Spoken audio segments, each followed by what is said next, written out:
अस्सलामु अलैकुम वरहमतुल्लाहि वबरकातुह। मोहतरम भाइयों, बुज़ुर्गों और दोस्तों, ये हमारा इस्लाही मुआशरा का 1016वां सबक है। मोहतरम दोस्तों, पिछले चंद असबाक़ के अंदर हमने माँ बाप की खिदमत के बारे में, जब से हमने रबीउल अव्वल के मौके पर वो एक वृद्धा आश्रम में जाकर बुज़ुर्गों को कुछ सामान वगैरह तकसीम किया था, उसके बाद से मैंने एक दो सबक में ये बताया था भाई माँ बाप की खिदमत करना चाहिए।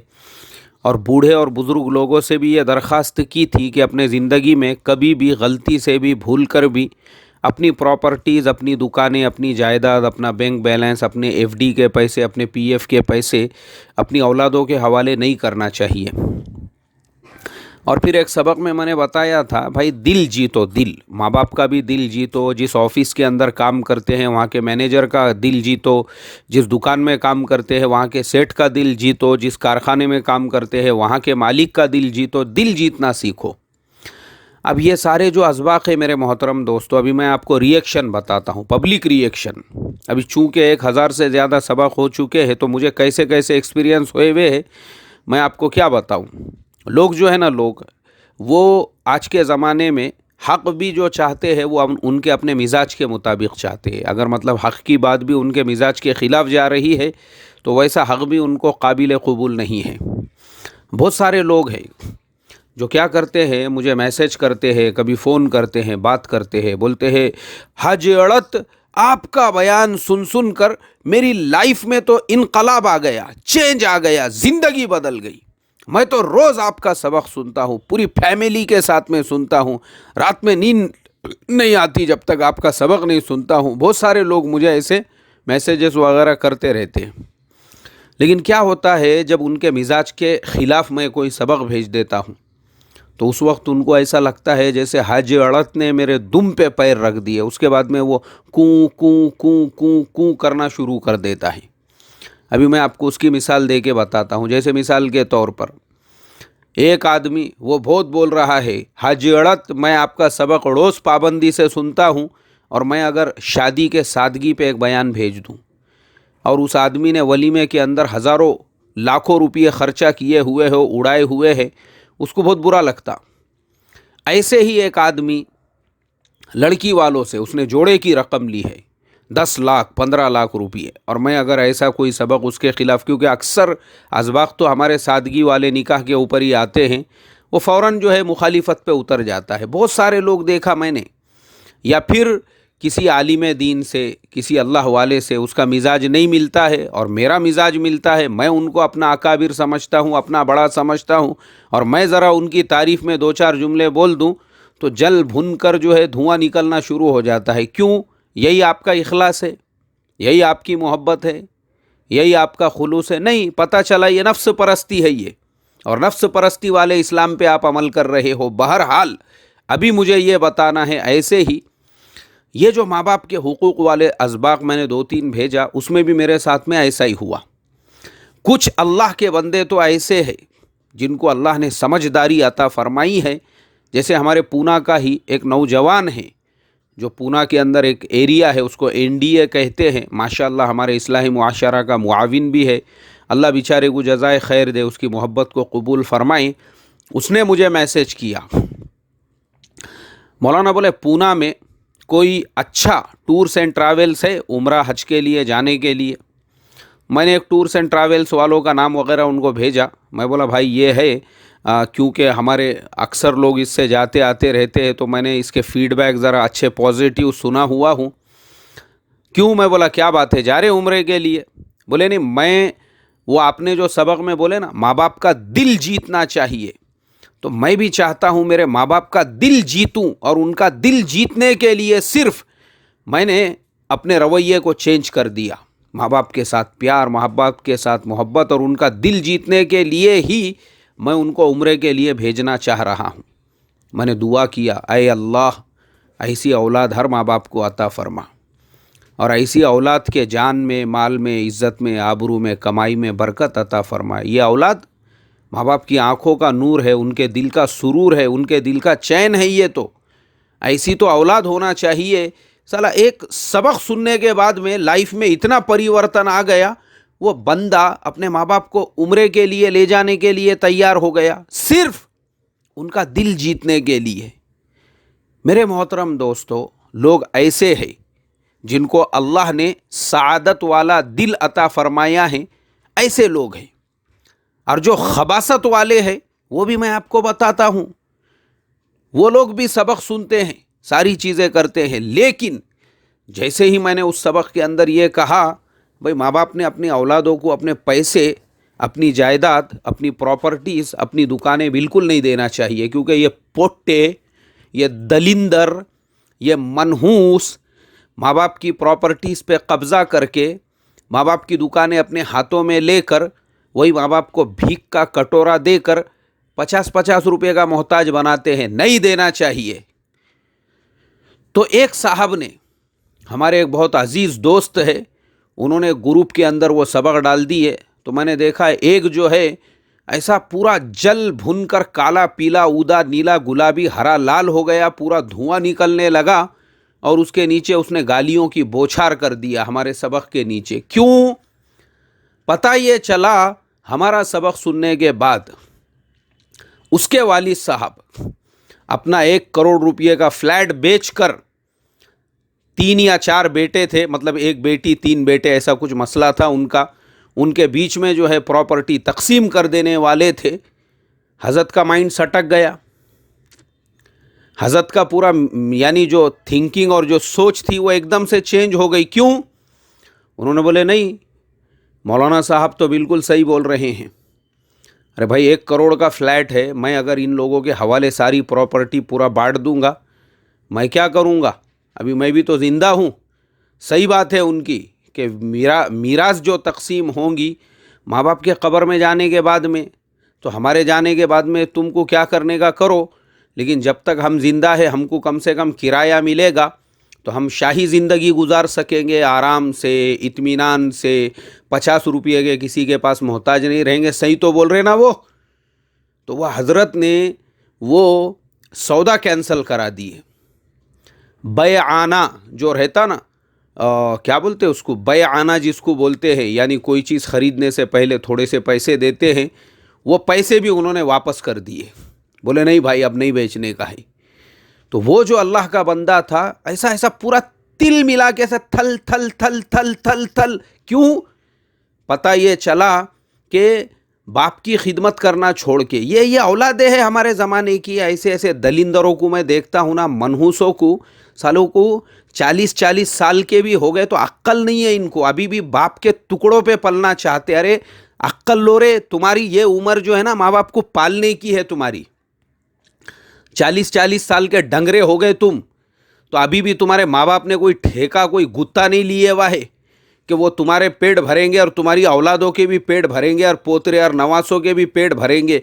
वो बेचारे अपनी ज़िंदगी जिएंगे या तुमको ही सहारा देते बैठेंगे। तो ये दलिंदर औलादें कुछ ऐसी होती है, इनको कोई भी धंधे में लगा के दो, इनको दुकान डाल के दो, उसमें लॉस करेंगे। इनको कोई काम में लगा के दो, उसमें लॉस करेंगे। रिक्शा लेके दो, उसमें लॉस करेंगे। टैक्सी लेके दो, उसमें लॉस करेंगे। ओला उबर की गाड़ी लेके दो, उसमें लॉस करेंगे। क्यों लॉस हो रहा है? सिर्फ इसलिए ये सब बाप कमाई का है। अपने जी कमाई का अगर रहता था ना, तब वो 1-1 रुपये की कदर आती थी। ये जी कमाई का नहीं है ना, जी कमाई का नहीं है, ये बाप कमाई का है। ये इसके लिए इसकी कदर नहीं है। रिक्शे का टप फट रहा है तो कोई एहसास नहीं है, दुकान में से माल चोरी जा रहा है, कोई एहसास नहीं है, दुकान पे बैठे हुए ही नहीं है गल्ले पे। मैं सुनाते रहता हूँ, आप लोगों को याद होगा, कई ऐसी दुकानें हैं। सेठ कहाँ है? दोस्तों के साथ फुलाने ढाबे पे खाना खाने गए हैं, दुकान पे नौकरों के हवाले किए हुए हैं, और नौकर जो है सब 1600 के 1000 करने में लगे हुए हैं। सेठ कहाँ है? सेठ बोले वो फुलाना जो दूसरा दोस्त है, उसकी दुकान के ऊपर सेठ की पार्टी चालू है, जूस पार्टी, आइसक्रीम पार्टी, शरबत पार्टी, ये पार्टी वो पार्टी, और ख़ुद की दुकान में चालू है 1600 के 1000। ये मिजाज क्यों होता है? ये सिर्फ बाप कमाई की वजह से। बाप की कमाई है ना, बाप की कमाई, बाप ने रिक्शा दिला के दिया, कोई कदर नहीं। बाप ने टैक्सी दिला, कोई कदर नहीं। बाप कमाई है भाई, ये अपनी जी कमाई अगर होती थी, खुद मेहनत करके फुटपाथ के ऊपर अगर दस्ती बिछा के कोई कारोबार करते थे, खुद गाड़ा लेके खींचते थे, खुद किराए का रिक्शा लेते थे अपनी जान के ऊपर, तब जाके उसकी कदर आती थी। वो रिक्शे को ऐसा जर्रा सा ऐसा चरपटा भी बैठता था ना, ऐसा लगता था जैसे मेरे बॉडी का किसी ने कोई ऑर्गन निकाल के ले लिया। और ज़रा बड़ा चरपटा अगर बैठता था रिक्शे को, या टफ के ऊपर कुछ लग जाता था, ऐसा लगता था यार साला मेरी किडनी तो नहीं निकाल दिया किसी ने। क्यों भाई, क्यों इतना दर्द हो रहा? नहीं, इसलिए हो रहा क्योंकि वो मेरे खुद की कमाई का है ना। बोले भाई, खुद की खून पसीने के कमाई का है, बाप कमाई का थोड़ी है वो। तो उसका एहसास होता था। तो बहरहाल मेरा आज का टॉपिक ये है कि लोगों का मिजाज देखो आप। जो अल्लाह के नेक बंदे हैं, सईद बंदे हैं, जिनको अल्लाह ने समझदारी वाला दिल अता फरमाया, वो तो ऐसे है बेचारे, माँ बाप को उम्रे के लिए ले जाने को तैयार हो गए हो। हाँ, क्यों? दिल जीतना है। मेरे माँ बाप है, मेरे माँ बाप ने कितनी कुर्बानी दी है मेरे वास्ते। आज मैं जो कुछ भी हूँ मेरे माँ बाप की वजह से हूँ, मेरी वालिदा की खिदमत की वजह से हूँ। मेरे वालिद साहब ने अपने सारी चीज़ों को कुर्बान करके मुझे ये लेवल तक पहुँचाए, तो फिर मैं मेरे माँ बाप को क्यों उम्रे को नहीं ले जाऊँगा? मैं और उनका दिल खुश करूँगा और उनकी दुआएं लूँगा। और माँ बाप ही तो वो है जिसकी दुआओं से अल्लाह का अर्श हिल जाता है।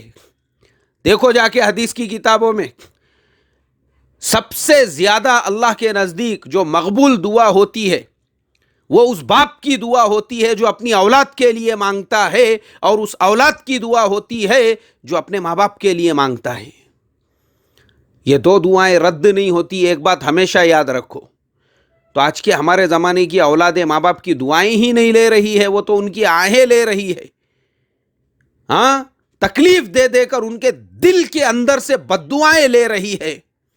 तो कहाँ से तुम अपने पिल्लों के और अपनी वो जो है जुम्मा 8 दिन वाली, उसके साथ में सुकून की, आराम की ज़िंदगी अपने सेपरेट फ्लैट के अंदर गुजार सकते हो? क़यामत तक भी नहीं गुजार सकते। क्यों?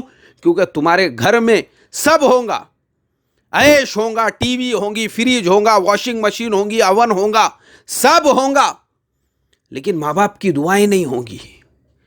और जब माँ बाप की दुआएं नहीं होंगी तो फिर तुम लाखों के मकान में रहो, बड़े से बड़ी गाड़ियों में घूमो, अच्छे से अच्छा खाओ, कभी भी उस घर के अंदर खैर व बरकत नहीं आएंगी। जब माँ बाप किसी और घर के अंदर एड़ियाँ रगड़ रहे हो और ये पिल्ले अय्याशी कर रहे हो जुम्मे 8 दिन वाली के साथ में, और अपने पिल्लों को लेकर, कहाँ से बरकत आएंगी ऐसे घरों में?